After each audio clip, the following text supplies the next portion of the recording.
시스템이 A, B, C 뭐 이런 식으로 복합적으로 준비가 되어 있기 때문에 그 A가 안 되면 B를 쓰고 B가 안 되면 C를 쓸 수 있는 거죠. 최종적으로 저희가 수동으로 내릴 수도 있는 건데 그걸 안 했다는 거죠. 문제는 그러니까 그 안 했을 때는 그 왜 안 했는가를 봐야 되는 부분이기 때문에 그 칵핏에서의 조정실의 조정사의 상황이 어땠을까에 이 조사의 초점이 맞춰야 될 것 같습니다. 그러니까 이제 유압으로 랜딩 기어가 안 되면 예비 전력 등을 사용해서 2차로 내릴 수 있고 그게 또 안 되면 수동으로 내릴 수도 있는데 그런 조치가 이루어지지 않았던 건 뭔가 기내에서 좀 예기치 않은 상황이 발생했을 수도 있다 이렇게 보시는 건가요? 그런 조치를 수행할 수 있을 그 시간의 여유가 없을 정도로 급박하게 조정사가 판단했거나 실제로 그런 상황이었거나 그렇게 추정하는 거죠. 그러니까 저희가 지금 말씀드리는 게 정확한 사고 원인 조사 결과가 나온 것이 아니고 이랬을 수도 있다라는 가능성을 이야기하는 네, 것이긴 합니다만 원장님께서 생각하시기에는 어떤 가능성이 좀 엿보이세요? 지금 사실은 그 나중에 나온 동영상을 보면서 제가 이제 생각을 조금씩 예. 이제 바꾸게 된 그런 계기가 되는 건데요.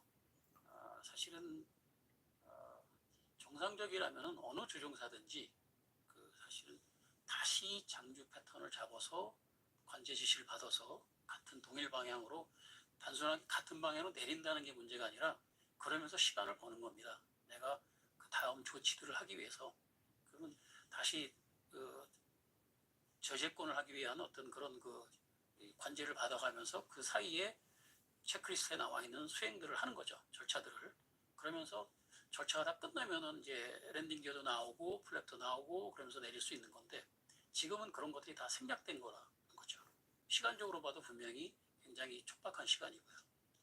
그러니까 조금 전에는 좀 설명을 해주셨습니다만 이를테면 상상을 해보자면 엔진의 조류가 충돌을 해서 그 연기가 기내에 퍼졌을 그런 류의 비상 상황 때문에 랜딩 기어를 수동으로 조작하는 데까지 좀 힘들었을 수도 있고 그러니까 여러 가지 그런 복잡한 상황들이 있었을 수도 있다. 근데 그 부분도 사실은 완전히 설명은 안 되는 게 이제 독성 가스가 들어와서 판단이 흐려질 수도 있지만 사실은 시야가 흐려지지는 않은 것 같습니다.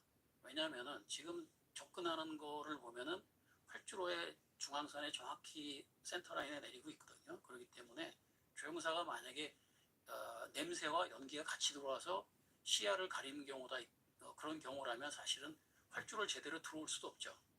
근데 이제 막 활주를 제대로 들어온 걸로 보여서는 연기로 인해서 조종실이 꽉 찼다든가 이런 상황은 아니었던 걸로 보입니다. 예.